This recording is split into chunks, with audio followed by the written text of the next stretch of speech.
Seeing none, thank you for your attendance. Thank you very much, everyone. Our next presentation is Sue Markey, Respecting Increasing Staffing and Green Infrastructure. This will be a virtual presentation. Sue, are you there? Yes, can you hear me? We can hear you. Now we can see you too. You have 5 minutes for your presentation, please. Okay. Madam Mayor and members of the General Issues Committee, my name is Sue Markey and I live in Ward 3 and I am a member of Hamilton 350. Before I begin my presentation, I'd like to thank City Councillors for voting unanimously to support Councillor Danko's motion that we don't need to expand Hamilton's urban boundary and open up the Greenbelt. It's important to speak out against provincial government actions that are anti-democratic and ignore the climate crisis. My focus today has two sections. One deals with the impacts of climate change on Hamilton residents and ecosystems, and two focuses on climate justice.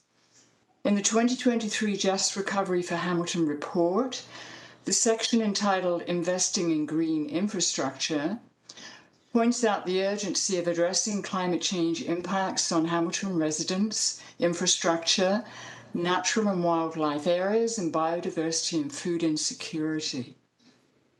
The city's creation of a Climate Change Initiatives Office and the hiring of a director is an important first step.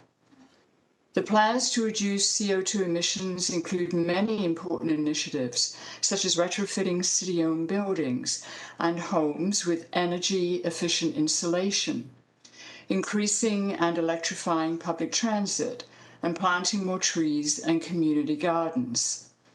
However, more staff will be required to realise these plans.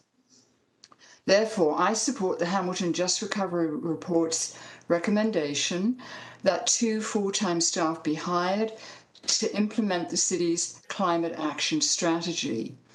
But as previous delegates have pointed out, the city needs more than just 2. In addition, I support recommendation 120 that the implementation of the city's energy and emissions and climate change impact adaptation plans be fully funded. Hamilton City's infrastructure is being affected by the climate crisis, impacting roads, water, and wastewater pipes, and has caused lake and harbour shoreline erosion. I support the Just Recovery for Hamilton report's recommendations, numbers 123 to 126, that state the city should invest on protecting wetlands, floodplains, and natural areas, implement the urban forest strategy, and increase the canopy cover equitably to 45%, create an urban tree protection bylaw, and implement a fair stormwater fee that charges companies based on their use of the stormwater system. My second focus is on climate justice. We cannot deal with the climate crisis without recognizing that people living with disabilities, seniors, those with lower incomes, and Indigenous, Black, and other racialized communities are more vulnerable to the impacts of climate change due to systemic and economic barriers and the impacts on their health. An example is people who live in the northeast end of Hamilton, who are exposed to many pollutants due to industries such as Dofasco and many others that saturate the area.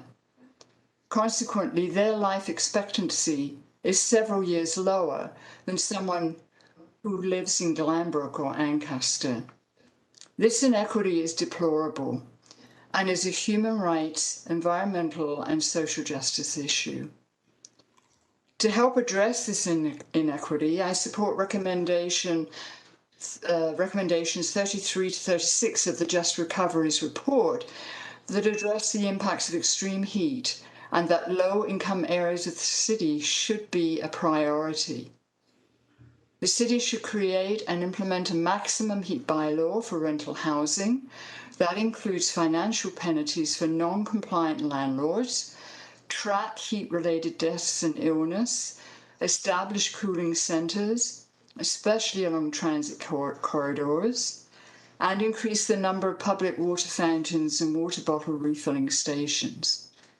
Additionally, the city needs to provide interest-free loans to homeowners in low-income areas for the installation of heat pumps and assist them in getting federal government rebates. This would enable homeowners to reduce their reliance on increasingly expensive natural gas and help to reduce CO2 emissions.